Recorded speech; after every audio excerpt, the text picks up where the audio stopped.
The First War is one of the earliest conflicts in Middle-earth's ancient history, primarily fought between the Ainur, who are the divine spirits led by the Valar, and Melkor, who is the most powerful of the Ainur. The war began shortly after the creation of the world, when Eru Ilúvatar, the supreme god, created the Ainur. They were shown a vision of the world. During the shaping of Arida, many of them descended into this newly created realm to shape it according to the divine plan. However, Melkor, filled with pride and desire for dominion, rebelled against the Valar designs. He sought to dominate and corrupt the world, particularly the lands and creatures within it, and the war began as the Valar and their servants worked to shape Arida, and Melkor attempted to undermine their efforts. This struggle occurred before the awakening of the elves and men, and is highlighted by the repeated creation and destruction of the world as Melkor sought to assert his domination over it. Ultimately, the Valar managed to drive Melkor out of Arida, where he temporarily retreated into his dark fortress, Utumno, deep in the north of Middle-earth. The war, however, did not decisively end at that point. Though the Valar won this phase, Melkor remained a persistent threat for many ages to come. The conflict left Arida scarred,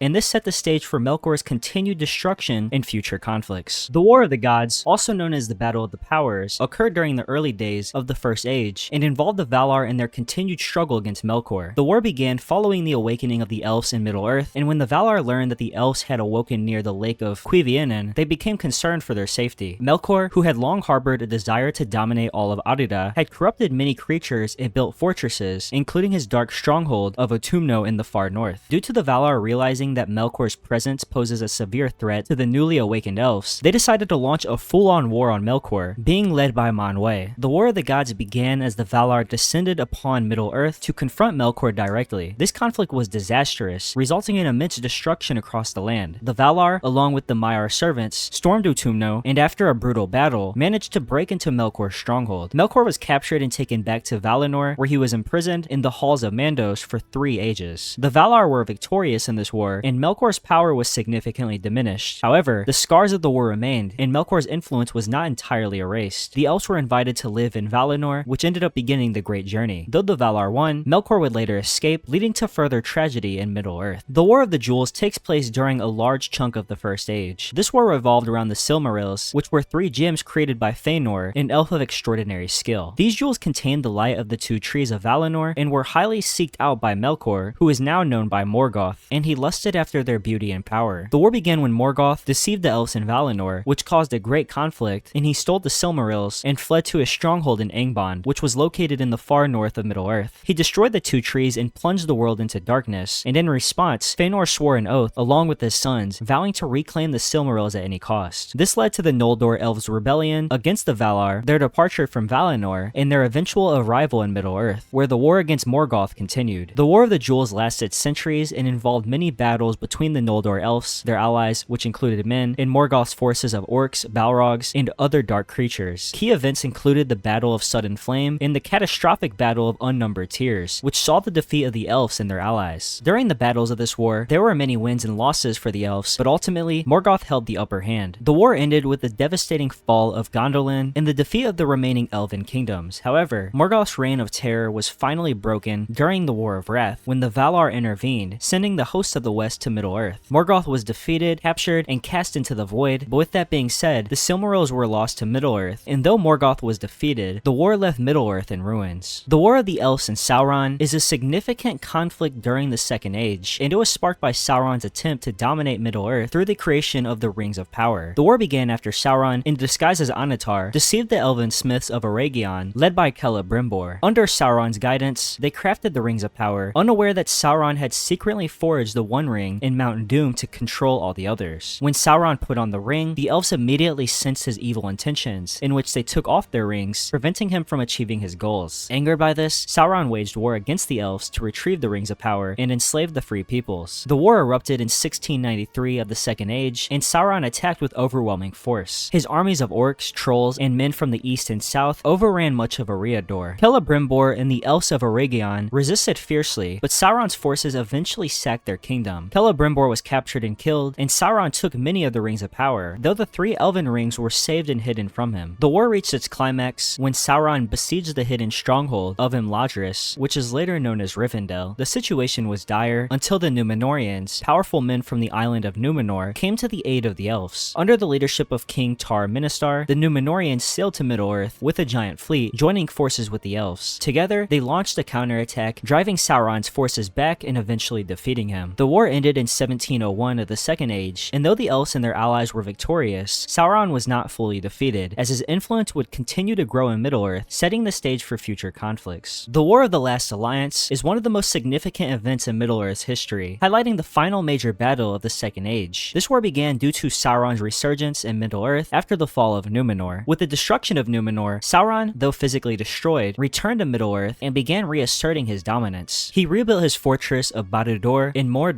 and sought to dominate the free peoples once again, using the power of the One Ring. As Sauron's power grew, he became a threat to all the races of Middle-earth, and in response, a last alliance was formed between elves and men. The Elven King Gil-galad and the High King of Gondor and Arnor, Elendil, united their people in a final effort to overthrow Sauron. Their forces marched to war, and in 3434 of the Second Age, the combined armies of elves, men, and dwarfs crossed into Mordor, leading to the great battle of Dagorlad at the Black Gate. Despite Sauron's vast army of orcs and other dark creatures, the last alliance won the battle and laid siege to Barad-dûr for 7 whole years. The war ended in 3441 of the Second Age, with the final confrontation on the slopes of Mount Doom. Gil-galad and Elendil were both slain in combat with Sauron, but Isildur, Elendil's son, managed to cut the One Ring from Sauron's hand, severing his connection to his physical form and ultimately defeating him. Sauron's spirit fled and his armies were scattered. Though the last alliance was victorious and Sauron was defeated once again, the war did not truly end. Isildur claimed the One Ring for himself instead of destroying it, allowing Sauron's evil to continue on and setting the stage for his eventual return in the Third Age. Now, before we continue, I would like to take a minute to thank the sponsor for this video. ChadVPN is the best in-class virtual private network that takes your online security to the next level. Whether you're a casual browser or someone who works with sensitive data, ChadVPN's robust product offering is designed to suit any user's needs. ChadVPN is completely free to use and sign up for, making it incredibly easy to get started with. You don't have to worry about upfront cost or complicated pricing plans, and you can dive right in with confidence. Just download, sign up, and you're ready to experience all the incredible features that ChadVPN has to offer. Whether you're using it for streaming, gaming, or working remotely, ChadVPN guarantees incredibly fast speeds without compromising your safety. But don't just take my word for it. Brands like Ecoff and Lyrenew have turned to ChadVPN for their security needs, and were blown away by their results. If you've been waiting for the perfect VPN, look no further. ChadVPN's user-friendly interface, unbeatable speeds, and security makes it the ultimate solution for your online privacy. Sign up today at chadvpn.biz to take control of your digital experience. Now back to the video. The Second Easterling War involved the Easterlings attacking the realms of Gondor. This war occurred during the reign of King Narmacil I of Gondor, who ruled from 1226 to 1294 of the Third Age, and at this time, Gondor was a powerful kingdom, but it faced increasing pressure from the Easterlings. They had long felt hostility towards Gondor and sought to conquer its lands. The Second Easterling War began around 1248 of the Third Age, when large groups of Easterlings invaded Gondor's eastern lands. The Easterlings were great in numbers, and they were able to test the defenses of Gondor. Under Narmacil's leadership, Gondor launched a counterattack, which forced the invaders to retreat. A key figure in this war was Minalcar, the regent of Gondor, who later became King Romandasil II, and Minalcar led the armies of Gondor in a campaign against the Easterlings, resulting in a major victory on the plains east of the Anduin River. The Gondorian forces destroyed the Easterlings' armies and pushed them back to the Sea of Rhûn. This victory greatly weakened the Easterlings' power for many years and secured Gondor's eastern borders. The war ended in 1248 of the Third Age, with Gondor emerging victorious, and Minalcar's victory solidified Gondor's dominance in this region for centuries. To ensure lasting peace, Minalcar even formed alliances with some Easterling tribes, integrating them into Gondor's defenses. However, the threat of the east would continue to grow and re-emerge in later years. The war with Angmar was fought between the forces of the northern kingdoms of men and the evil realm of Angmar, ruled by the Witch King. This war resulted in the fall of the northern Dunland kingdom of Arnor, and it began in 1300 of the Third Age, when the Witch King, the chief of Sauron's servants, who was later to be revealed as the leader of the Nazgul, established the kingdom of Angmar in the far north of the Misty Mountains. His goal was to destroy the Dunedain kingdoms in the north, who were descendants of the Númenóreans. At this time, Arnor, once a great kingdom, had already been weakened by the internal conflict and had split up into 3 smaller realms: Arthedain, Cardolan, and Rhudaur. The Witch King took advantage of this division as he aligned himself with Rhudaur, which fell under his influence, and launched attacks against Arthedain and Cardolan. Over the next several centuries, Angmar started a war against the northern Dunedain, wearing them down over the course of multiple devastating battles. Cardolan fell, and Rhudaur, already under the Witch King's control, collapsed, leaving Arthedain as the last remnant of Arnor. In 1409 of the Third Age, Angmar launched a major assault, destroying the fortress of Weathertop and further weakening Arthedain. Arthedain. The war came to an end in 1975 of the Third Age, when the Witch King's forces overran Arthedain, capturing its capital, Fornost. The last king of Arthedain fled and later perished, marking the fall of the northern Dunedain kingdom. An alliance, which consisted of forces from Gondor, led by Eärnur, and elves from Lindon and Rivendell, marched north and defeated the Witch King at the Battle of Fornost. The Witch King fled to Mordor, and Angmar was destroyed, but the northern kingdom of Arnor was never restored. Though the Free Peoples won, the Dunedain of the north were left as a diminished people, living in secrecy until the rise of Aragorn in the Third Age. The Kin-Strife was a civil war that erupted in Gondor and is one of the darkest periods in the kingdom's history. It was a bitter conflict over succession to the throne and racial tensions, which nearly destroyed the unity of the realm. The conflict began under the reign of King Eldacar, who became king in 1432 of the Third Age. Eldacar was the son of Valakar, a previous king of Gondor, and Vidu-Mavi, a princess of the Northmen, in Rovanion. Many of Gondor's nobles resented Eldacar because of his half-Northman ancestry, believing that the blood of the Dunedain was being tainted by lesser men. This racial prejudice led to widespread discontent, especially among the southern provinces of Gondor, where the nobles believed that only pure-blooded Dunedain should rule. This eventually resulted in an open rebellion when a powerful noble, Castamir the Usurper, led a revolt against Eldacar. Castamir, a descendant of Gondor's royal family, claimed the throne for himself, arguing that his Dunedain blood made him the rightful king. The civil war lasted for several years, with Castamir eventually seizing the capital city of Osgiliath and forcing Eldacar to flee into exile. Castamir's reign, however, was tyrannical and unpopular, especially in the northern parts of the kingdom. He ruled harshly, killed Eldacar's son, and neglected the defense of Gondor's borders. In 1447 of the Third Age, Eldacar returned with an army of Northmen and loyal Gondorians. He defeated Castamir at the Battle of the Crossings of Erui and retook the throne. Castamir was killed, but his sons and followers fled to the southern haven of Umbar, where they established themselves as the Corsairs of Umbar, remaining a threat to Gondor for centuries. The Kin-Strife ended with Eldacar taking back the throne, but Gondor was weakened by this division. Though Eldacar reigned peacefully after the war, the conflict left scars on the kingdom and resulted in the Corsairs' hostility only continuing to grow towards Gondor. The Corsair War was a series of conflicts between Gondor and the Corsairs of Umbar, primarily revolving around the naval power and control of the southern seas. The origins of the war are traced back to the Kin-Strife, as after the defeat of Castamir, his surviving sons formed a powerful naval fleet. The Corsairs of Umbar frequently launched raids against Gondor's coastal cities and towns. They became pirates, terrorizing Gondor's southern coastlines and disrupting trade routes. Umbar, having fallen into the hands of the Corsairs, became a formidable base of operations for their attacks, and the conflict between Gondor and the Corsairs stretched over several centuries. The Corsair War escalated during the reign of King Telumutar of Gondor in the late Third Age. By his age, the Corsairs had grown into a significant threat, with their fleet posing a serious challenge to Gondor's naval dominance. In 1810 of the Third Age, King Telumutar decided to take decisive action against the Corsairs. He gathered a strong fleet and launched a campaign to reclaim Umbar, and after a series of naval and land battles, Telumutar successfully defeated the Corsairs and retook Umbar, with his victory restoring Gondor's control over the region. However, despite this victory, Umbar would eventually fall into the hands of the Haradrim, who allied with Sauron, and the Corsairs would re-emerge as a threat to Gondor in the later stages of the Third Age. The War of the Wainriders was a major conflict that began around 1851 of the Third Age, when the Wainriders, who were a powerful group of eastern nomadic invaders, began moving westward. They received their name due to their wagon-like vehicles that they used for war and migration. They were united by a charismatic leader and were likely encouraged by Sauron, who sought to weaken Gondor. In 1856 of the Third Age, the Wainriders invaded Gondor's eastern provinces in the lands of Rovanion, leading to a major conflict. King Narmacil II of Gondor led his armies to confront them, but in a catastrophic battle on the plains near the Sea of Rhûn, Gondor suffered a devastating defeat, and Narmacil was slain. The Wainriders conquered much of Rovanion, enslaving many of the Northmen and occupying Gondor's eastern territories. Gondor was forced to retreat westward, weakened by the loss of land and manpower. The war continued sporadically over the next few decades, with Gondor gradually recovering under King Kalamatar. In 1899 of the Third Age, Kalamatar launched a counterattack, gathering his forces and attacking the Wainriders in a surprising battle on the Dagorlad plain. Gondor was victorious here, and they temporarily put a stop to the Wainriders' advance, resulting in many enslaved Northmen becoming free yet again. However, the Wainriders remained a threat, and the war reignited in 1944 of the Third Age, when the Wainriders formed an alliance with the Haradrim and launched a massive two-part attack on Gondor from the north and south. King Andohur of Gondor and his two sons were killed in battle, and Gondor came close to collapse. Gondor's salvation came when Eärnur, a general of Gondor, led a successful counterattack at the Battle of the Camp, officially defeating the Wainriders dwarves and securing Gondor's survival. The war resulted in the official victory for Gondor, though it had been weakened greatly. The Wainriders retreated into the east, and Gondor was left to rebuild its strength after this prolonged and devastating conflict. The war between Rohan and Dunland was a series of conflicts between the Rohirrim and the Dunlandings. The origins of the conflicts began when the Eotheid settled in the land of Calan Ardan, which was gifted to them by Gondor in 2510 of the Third Age, after the Battle of the Field of Celebrant. This land became known as Rohan. However, the Dunlandings, who had previously occupied parts of this region, were displaced by the arrival of the Rohirrim. This created a deep resentment among the Dunlandings, who viewed the Rohirrim as invaders, and they now held hatred towards them. Tensions developed into open war during the reign of Helm Hammerhand, the 9th king of Rohan. In 2758 of the Third Age, a Dunlanding chieftain named Wulf, whose father had been killed by the Rohirrim, led a massive invasion of Rohan. Wulf allied with enemies of Rohan, including the Corsairs of Umbar, and attacked from the west. The Dunlandings occupied much of western Rohan, and Wulf even captured the capital. Helm and his people were forced to retreat to the stronghold of the Hornburg in the White Mountains, and during this time, which was known as the Long Winter, Rohan suffered greatly from famine and harsh weather. Helm defended the Hornburg, but he perished during the siege. However, his nephew Freolaf eventually led a counterattack, recapturing the capital and driving the Dunlandings out of Rohan in 2759 of the Third Age. The war ended with a Rohirrim victory, but the hostility only continued to grow between Rohan and Dunland for many centuries. The Dunlandings continued to view the Rohirrim as usurpers and would later ally with Sauron during the War of the Ring. The War of the Dwarfs and Dragons involved the dwarfs of the Northern Kingdoms and the dragons of the Grey Mountains during the late Third Age. This conflict began in the Grey Mountains, where the dwarfs had established prosperous settlements and mines. These dwarvish strongholds were rich in treasure, attracting the greed of dragons. The dragons of the north, descended from the line of Glaurung, had for a long time been a threat in these regions, but their attacks intensified as more dragons awakened and targeted the dwarves' wealth. The war likely began in the late 27th century of the Third Age, when the dragons began to raid the dwarvish realms, attacking their mines and settlements with increasing aggression. The dwarfs fought back bravely, but they suffered heavy losses, as the dragons, with their immense size, strength, and fiery breath, were too much of an overwhelming threat. The conflict reached its peak when a great dragon, possibly one of the most powerful, attacked the dwarf stronghold and killed King Dain I